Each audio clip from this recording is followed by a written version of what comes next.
अस्सलाम वालेकुम। अच्छा जनाब अस हूँ मौजूद हैं हेड तोसा बिराज आउट साइड थे जितो पानी निकलता पे तुम देखते पे बिल्कुल नॉर्मल पानी है, कोई उठा पानी को नहीं, कोई प्रेशर वाला पानी को नहीं। ये 5.25 लाख क्यूसेक जड़ा ना उन्हें पता कितने से कंट्रोल रूम तो चलता पे 5.25 लाख वो आदन बराबर पानी चलता पे। सखर बिराज 5.5 लाख, तोसा बिराज 5.5 लाख, कोटरी बिराज 5.5 लाख, गुड्डू बिराज 5.5 लाख, चश्मा बिराज ही 5.5 लाख। पानी बराबर चलता पे, बराबर का पानी कहीं नुकसान नहीं देना।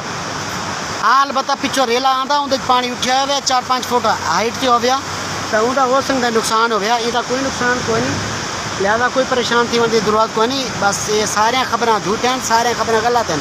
अस हम मौके पर आखने हेड तो उसके बिराज के मौके पर आउट साइड के उत्ते पानी तुम्हारे सामने नॉर्मल चलता पे, बिल्कुल नॉर्मल जिवें नॉर्मल होंगे।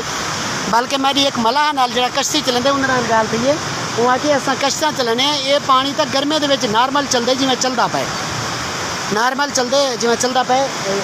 यानी कि उन्हें गेट जो ना तो कोई 2-2 फुट 3-3 फुट 4-4 फुट डाउन किए होन वो यही मकसद वास्ते किए होन कि अगो जड़ा स्टापर तो नजर आता पे स्टापर है पानी स्टाप थी के वाला आगे निकलता पे वो आदि नहीं स्टापर को पानी ना चाह गिने प्रेशर वाला पानी जो ना ये स्टापर को ना चाह गिने ये वास्ते गेट डाउन की गणन। बाकी अल्लाह का शुक्र है कोई मसला कोई नहीं, कोई प्रॉब्लम कोई नहीं। तुम अमन सुकून नाल घर रहो, कोई अल्लाह करम करे सी इंशाल्लाह, कोई मसला प्रॉब्लम का नहीं। आराम नाल सुमो सुकून दे सुमो तुम।